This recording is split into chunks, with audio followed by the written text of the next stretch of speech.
Welcome to DHN. I'm your host, Wade Teamer. So I only like to bring up the Ripple SEC case when events happen that really matter. Well, let me tell you, this motion is one of those moments, guys. In this episode, we are going to break down the most recent court proceedings from the case and how I think it correlates with the White House's most recent legislation on digital assets. Also, I have some very interesting XRP news that has pretty much gone under the radar. A few days back, Ripple executives hinted at a possible CBDC announcement in the coming weeks. Well, I thought it had something to do with the CBDC Innovate Challenge that Ripple was hosting, which could still be true, but in reality, the announcement might be coming from higher up the ladder than we can even imagine. There's a trail of paper that leads all the way to the top. So let's get into it. The U.S. Securities and Exchange Commission and Ripple Labs both filed motions for summary judgment, arguing that the judge overseeing the case has more than enough evidence to file a ruling without moving the case to a trial. What this means is that now it'll be up to the judge to give her final ruling based on the evidence gathered thus far. Now, I am by no means, of course, a legal expert, but by definition, this does bring us one step closer to a final decision. What is not detailed here is the exact date on which the judge is going to make a final decision or respond to these motions. They were filed early on Friday afternoon. They were supposed to be filed today, I hear. The only thing I can find in regards to a date would place a decision closer to December, which would still be fitting as we know what is coming at the end of the year. There's also a lot of speculation about all this coming to a close the closer we get to the beginning of the ISO transition. And yes, I know the final date announced by the Fed last month was 2025, but that date should be looked at more so as a deadline than anything else. The process for banks will still begin this November. I would not be surprised at all if this case ended on the same day it began, 2 years later, with XRP probably at $2. I mean, you can call me crazy, but XRP has ripped in a bear market before. It would be significant for many reasons, in my opinion, one of them actually being related to the White House's most recent crypto regulation. I took a good amount of time this weekend reading through the fact sheet and the available reports, and there are a number of things I want to share with you guys about how these events line up. This framework actually favors coins like XRP and other payment coins. Let's jump over to this regulation and I'll show you what I'm talking about. Now, this fact sheet is insanely revealing. Insanely. I know the hustlers will remember the executive order from earlier this year that called for progressive development of digital assets. It included regulation, CBDCs, public-private relations, financial inclusion, all the hot keywords we're familiar with. Since then, however, there have been 9 reports sent back to Biden as a response to this. These reports are being looked at as action steps that the administration will take in the coming months. The first of those is the encouragement of regulators like the SEC and the CFTC to aggressively pursue investigations and enforcement actions. The fact that the SEC filed this summary motion shows that they intend to end this situation sooner than later, either for our benefit or theirs. But I don't find that to be a mere coincidence. I also don't think it's a coincidence that the next principle of this framework is the promotion of access to safe and affordable financial services. Now, the first thing I want to highlight is the first set of numbers they give us. 7 million Americans currently have no traditional bank account, and another 24 million use non-bank financial services like checks and money orders. I think meta banks like Chime and Cash App would fall into that category as well, but I'm not entirely sure. Still, these numbers are telling because it depicts where we are on the timeline.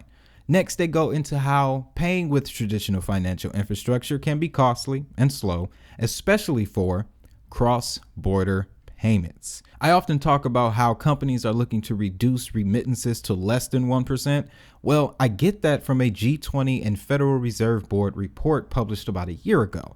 I actually break that report down completely in our Agenda 2022 episode, but it's important to bring up here because that's the end game to all of this. If you've ever sent XRP, you know that transaction fees are only a fraction of a penny, and that math scaled up globally would still cost less than 1%. Multiply this across multiple chains like Stellar, XDC, Algorand, and you can hit that goal with some room to spare, folks. Trust me. Now, the only place you're seeing safe and affordable financial services is on these chains. The call for more aggressive regulation of digital assets that don't meet these criteria just means that we are soon going to see a culling of this market. I mean, it's 20,000 plus digital assets. Not all of them are going to even have the capacity to meet these criteria, but XRP does, XLM does, Algorand does. I think you guys know what I'm getting at. Let's go further. Next, they go into the launch of the FedNow system alongside the clearinghouse real-time payment system. And the very next sentence states that some digital assets could help facilitate faster payments and make financial services more accessible. This clearly means that they know there are assets in the space that can offer superior financial products to legacy counterparts. The response to this, the action steps, are even more interesting.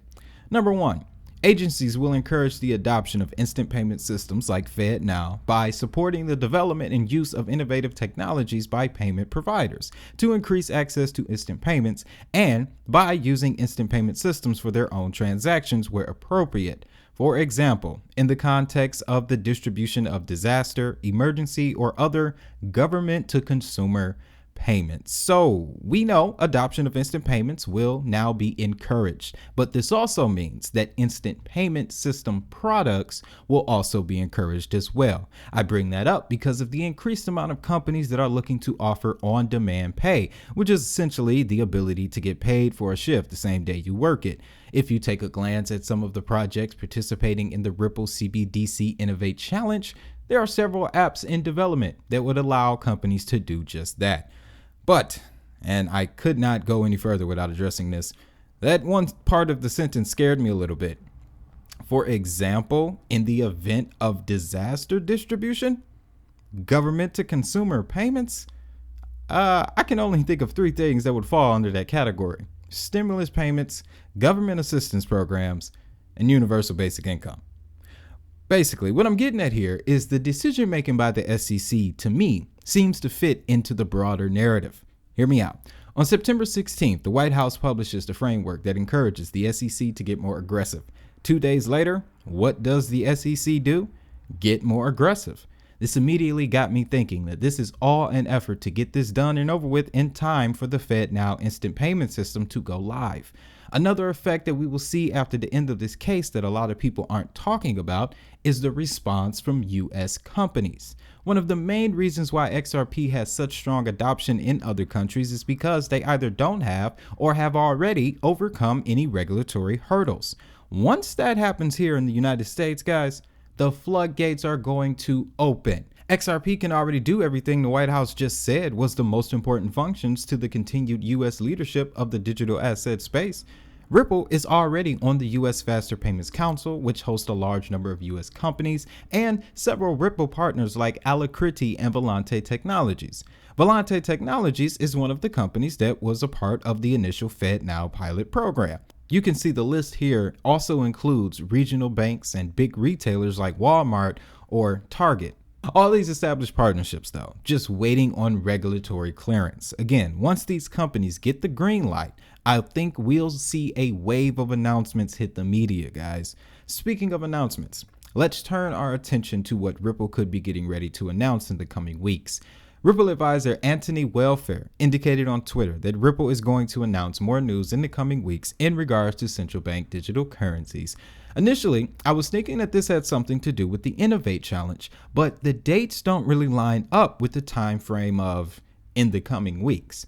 What does fall into this timeline, however, is this year's G20 summit. Let me explain. We know that Ripple has been aiming at CBDC since about March of 2021. This is when they released a private version of the XRP ledger for central bank use. A few months later, we got the announcement that Ripple Labs was working in Bhutan on a CBDC pilot. After this came the relationship with the Republic of Palau, and more recently, we got the news that Ripple and Hedera would be participating in the Digital Dollar Project Sandbox program, and of course, we have the Innovate Challenge hosted by Ripple themselves.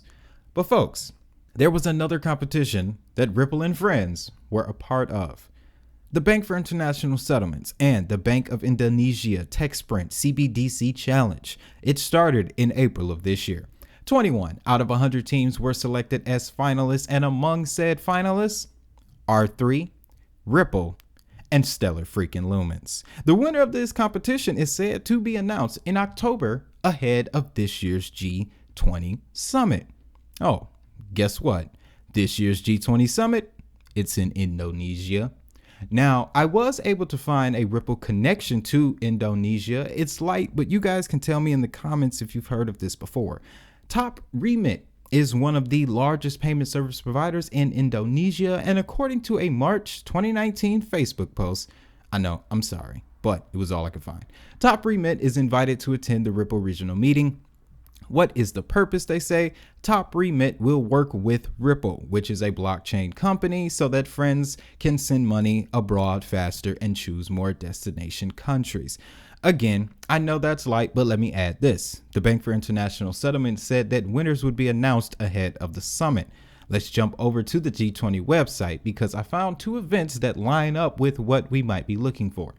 The first is September 22nd, special day. BIFAS, QRIS family, and the SNAP conference. What will be discussed here? Well, it turns out that this is an initiative by the Bank of Indonesia to bring faster payments to the entire community. The initiative is called the Payment System Blueprint for 2025, and what it describes is in essence the complete digitization of Indonesia's banking system. A CBDC would be easy to implement in a nation of that size, and clearly the Bank for International Settlements is looking for a finalist to take the helm in Indonesia. The Bank for International Settlements has been working on CBDC projects going as far back as 2017, starting with the Bank of Canada. Now, if you would like to see a global CBDC tracker, AtlanticCouncil.org is where you can learn everything you need to know about CBDCs in their progress. Again, I'll put the link down to this site in the description, but under the issue spotlight section is where you'll find all current CBDC projects.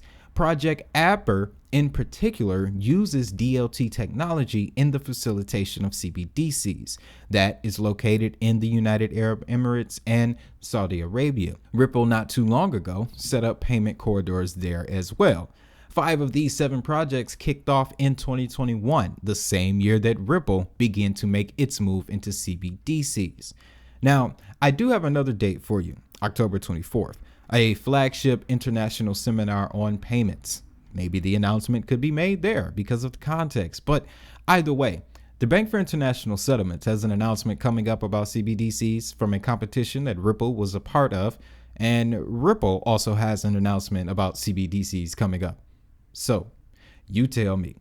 Let's recap really quick though, guys, because I know we talked about a lot in this episode. The move by the SEC and Ripple for the immediate close to this case, 2 days after the White House encourages them to step it up a notch. This is all happening at a time when we have ISO messaging coming online, several instant payment networks around the world also coming online, and government encouragement for digital assets in the use of cross-border payments.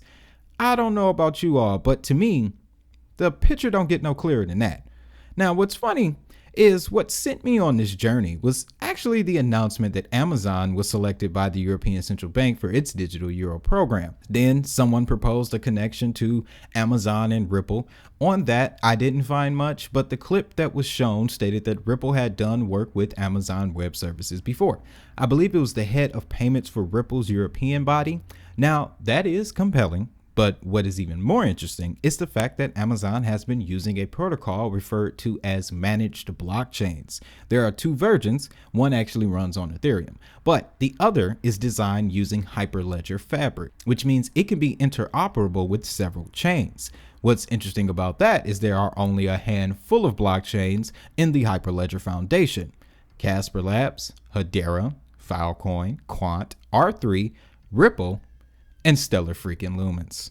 Overall, folks, I'll just say this. If we do get a resolution to this case before the end of the year, then we know why.